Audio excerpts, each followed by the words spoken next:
ఆరోగ్యంగా ఉండాలంటే ఈ అలవాట్లు. భోజనం చేసే సమయంలో మొబైల్ పక్కన పెట్టండి. లోతైన శ్వాస వ్యాయామం మనసును ప్రశాంతంగా ఉంచుతుంది.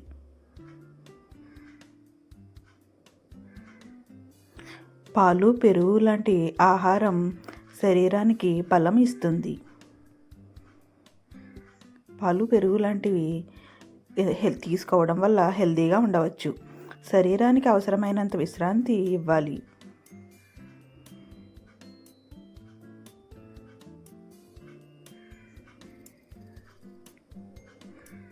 గోరువెచ్చని నీటిలో నిమ్మరసం తాగడం మంచిది.